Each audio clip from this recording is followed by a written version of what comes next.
다윗 대 골리앗 믿음의 승리와 삶의 교훈. 하브루타 학습법을 기독교 교육에 적용하여 질문과 대답의 형식으로 구성하였습니다. 질문자와 대답자 역할을 번갈아 맡으며 대화를 통해 성경의 깊은 의미를 발견해 봅시다.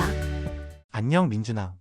지난 시간 성경에서 다윗이라는 인물이 처음 등장하는 이야기를 배웠어.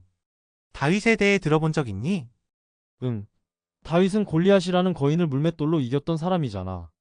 그런데 다윗은 어떻게 왕이 되었는지 궁금해. 사무엘상에서 하나님이 사무엘 선지자에게 베들레헴에 있는 이새의 아들 중 한 명을 새 왕으로 기름 부으라고 하셨어. 근데 민준아, 왜 하나님은 사울 왕 대신 새 왕을 세우고 싶으셨을까? 사울 왕이 하나님의 말씀을 어겨서 그런 것 같아. 사울은 하나님보다 자기 생각대로 행동했거든. 하나님은 순종하는 사람을 찾고 계셨던 거지. 그럼 사무엘은 어떻게 다윗을 골랐어? 사무엘이 이새의 집에 갔을 때 이새는 아들들을 한 명씩 사무엘 앞에 세웠어. 맏아들 엘리압이 키도 크고 잘생겨서 사무엘은 이 사람이구나. 이 생각했지만 하나님은 뭐라고 말씀하셨을까요? 하나님은 사람은 외모를 보지만 나 여호와는 마음을 본다고 하셨어. 그래서 다윗의 형들은 다 지나가고 마지막에 양을 치던 막내 다윗이 불려왔을 때 하나님이 바로 이 아이다 라고 하신 거야. 다윗의 마음이 하나님 보시기에 좋았던 거구나. 근데 서진아, 다윗이 기름 부음 받은 후에 바로 왕이 된 건 아니지? 맞아. 다윗은 바로 왕이 되지 않았어. 오히려 다윗은 사울 왕의 궁전에서 수금을 연주하는 사람이 됐어. 사울 왕이 악한 영에 시달리고 있었거든. 다윗이 수금을 연주하면 사울이 편안해졌대. 근데 민준아, 다윗이 정말 유명해진 사건은 뭐였지? 골리앗과의 싸움이지. 블레셋 군대의 거인 골리앗이 이스라엘 군대를 40일 동안이나 조롱했어. 키가 3m나 되는 거인이었대. 모든 이스라엘 사람들이 무서워했는데 양치기 소년 다윗은 어떻게 용기를 낼 수 있었을까? 다윗은 하나님을 온전히 믿었기 때문이야. 다윗은 하나님이 사자와 곰으로부터 나를 구해주셨으니 이 블레셋 사람에게서도 구해주실 거야 라고 말했어.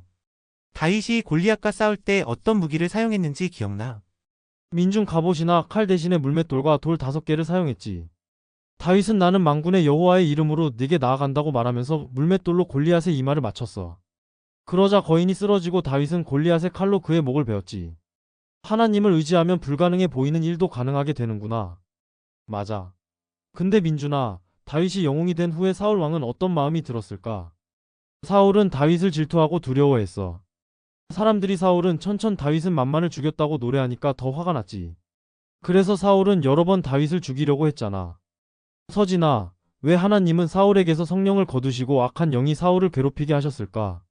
사울이 계속해서 하나님께 불순종했기 때문이야. 사울은 하나님보다 자신의 영광을 더 중요하게 생각했고 하나님의 뜻보다 자기 뜻대로 행했어. 근데 민준아, 다윗은 사울이 자기를 여러 번 죽이려고 했는데도 왜 사울을 해치지 않았을까? 다윗은 사울이 여호와의 기름 부음 받은 자라고 생각했기 때문이야. 2번이나 사울을 죽일 기회가 있었는데도 내가 여호와의 기름 부음 받은 자에게 손을 대는 것은 옳지 않다고 말했지. 다윗은 복수 대신 하나님께 맡기는 믿음이 있었어. 서진아, 그런데 다윗과 요나단은 어떤 관계였어? 요나단은 사울의 아들이었지만 다윗과 정말 깊은 우정을 나누었어. 요나단은 다윗에게 자기 왕자 옷과 무기까지 주면서 친구가 되자고 했어. 사울이 다윗을 죽이려고 할 때도 요나단은 다윗을 보호해주고 경고해줬지. 자기가 왕이 될 수도 있었는데도 다윗을 더 사랑했어. 민준아, 이런 우정에서 우리가 배울 점은 뭘까? 진정한 친구는 자기 이익보다 친구의 행복을 더 중요하게 여긴다는 거. 요나단은 다윗이 다음 왕이 될 거라는 걸 알면서도 시기하지 않고 오히려 도와줬잖아. 하나님의 뜻을 자기 욕심보다 앞세웠던 거야. 서진아, 다윗이 도망 다닐 때 어디에 숨었는지 기억나? 다윗은 처음에는 제사장 아히멜렉에게 가서 도움을 청했고 나중에는 블레셋 땅 가드로 도망갔어. 그 후에는 아둘람 굴이나 광야에 숨기도 했지. 재미있는 건 다윗에게 많은 사람들이 모여들어서 약 400명의 추종자가 생겼다는 거야. 민준아, 다윗이 도망 다닐 때 사울을 해칠 기회가 있었지만 하지 않았던 일이 있잖아. 그게 뭐였지?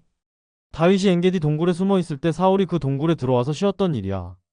다윗의 부하들은 지금이 기회다 죽여라 고 했지만 다윗은 사울의 겉옷 자락만 살짝 잘랐어. 나중에 다윗은 그것조차 후회했대. 또 한 번은 사울이 자고 있을 때 다윗이 몰래 들어가서 사울의 창과 물병만 가져오고 해치지 않았지. 다윗이 하나님의 때를 기다렸던 거야. 맞아. 하나님을 믿은 다윗은 복수하지 않고 기다렸지. 민주나 사울과 요나단은 어떻게 됐을까? 사울과 요나단은 블레셋과의 전투에서 길보아 산에서 함께 죽었어. 요나단과 그의 형제들이 먼저 죽고 사울은 활에 맞아 중상을 입고 자기 칼에 스스로 몸을 던졌대. 정말 슬픈 일이지. 다윗은 이 소식을 듣고 어떻게 반응했을까? 다윗은 사울과 요나단을 위해 애가를 지어 슬퍼했어. 특히 친구 요나단을 잃은 슬픔이 컸지. 요나단의 사랑이 여자의 사랑보다 더 귀하였도다라고 말했을 정도로. 민준아, 다윗의 이야기에서 가장 중요한 교훈은 뭐라고 생각해? 하나님을 전적으로 신뢰하고 순종하는 게 중요하다는 거. 다윗은 어려운 상황에서도 하나님을 의지했고 하나님의 때를 기다렸어. 자기 힘으로 왕이 되려고 하지 않았지. 또 원수까지도 사랑하라는 예수님의 가르침을 미리 보여준 것 같아. 서진아, 너는 다윗의 이야기에서 어떤 점이 가장 인상적이었어?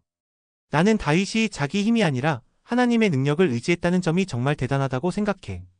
골리앗과 싸울 때도, 사울에게 쫓길 때도 다윗은 늘 하나님께 기도했잖아. 그리고 다윗의 찬양하는 마음도 좋았어.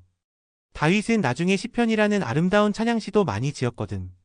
민준아, 우리도 일상생활에서 다윗처럼 하나님을 의지하려면 어떻게 해야 할까? 매일 기도하고 성경을 읽으면서 하나님과 대화하는 시간을 가져야 할 것 같아. 그리고 어려운 일이 있을 때 내 힘으로만 해결하려고 하지 말고 하나님께 도움을 구해야겠지. 또 다윗처럼 하나님의 때를 기다리는 인내심도 필요할 것 같아. 그리고 우리를 힘들게 하는 사람들에게도 친절하게 대하는 다윗의 마음도 본받고 싶어.